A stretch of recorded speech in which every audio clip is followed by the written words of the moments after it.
A once in 100-year pandemic, a once in 75-year war in Europe, and a 40-year high inflation in the US. These are surely strange times that we are living in.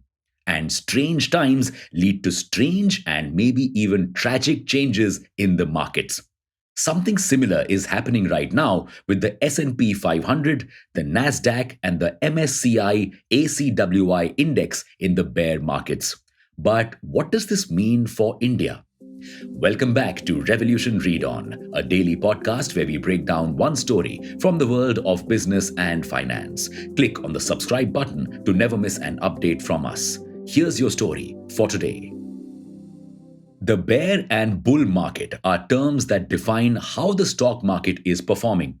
The bull run means that the stock market or an index has risen by 20%. And the bear market is when the market or an index has fallen 20% from its all time high. As we said, global indices are currently seeing a bear run thanks to all the history making events going on right now. Even the Nifty is down 15 to 16% from its all time high of 18,604.45 points. Does this mean that a bear market is coming to India? Well, the verdict's still out on that. Different analysts have different views, with some saying that a bear market is inevitable given the global conditions, while others are still bullish. But here's why most people feel that a bear market is inevitable. Number one, FII and FPI selling. Even though foreign direct investment inflows are at its all time high right now, cash outflows are increasing.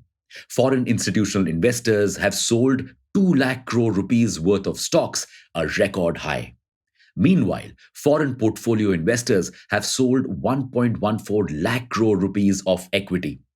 These investors now see better investment opportunities in other countries which have raised their interest rates now. Number two, valuations too high. Many analysts and investors feel that the valuation of some stocks, especially those belonging to the tech sector, have gone insanely high due to the excess liquidity in the market. And with talks of an upcoming recession or worse, stagflation, these companies will no longer be able to grow at the expected rate, which is why both domestic and foreign investors are on a selling spree. Add to all this the high inflation and the global scenario, and a bear market seems pretty inevitable. So, should we all panic now? The bear market is a part and parcel of an investor's life.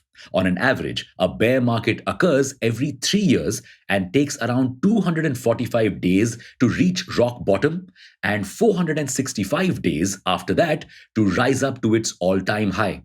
In India, 5 out of 8 bear markets have recovered within 8 months. And while this may still seem too long to the average investor, this dark and gloomy cloud has a silver lining. After every bear market comes a bull run, no matter how long it takes.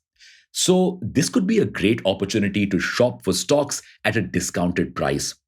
But bear markets could still do a lot of damage to your portfolio if you're not careful. For instance, the dot com bubble saw stocks fall by 78%. So, here are some tips to survive this danger. Number one, play safe. It may seem like an all you can eat buffet to investors, but just like eating too much is bad for you, so is investing too much. Be careful, especially because with a possible recession coming, you'll need a lot of liquidity. Number two, diversify. Diversify your investments not just in the stock market, but also elsewhere. With interest rates rising, the bond markets could be a lucrative investment opportunity. And number three, don't take unnecessary risks. The bear market can be just as lethal as an actual bear. So don't take unnecessary risks by investing in volatile or speculative assets. Investing in recession proof sectors is also a good idea. And you know what? We may not even see a bear run. India has become more resilient to bear runs in the last few years with more investors in the market now. Since 2013, we've only had two bear market runs. And some analysts feel that the record high sell off from foreign investors is because investors are pulling money out of the emerging markets basket as a whole from the MSCI ACWI index. The economic outlook of many countries in this basket, like Pakistan, Sri Lanka, and China, does not look very favorable right now. But that's not the case with India. They claim that foreign investors are still very much interested in investing in India.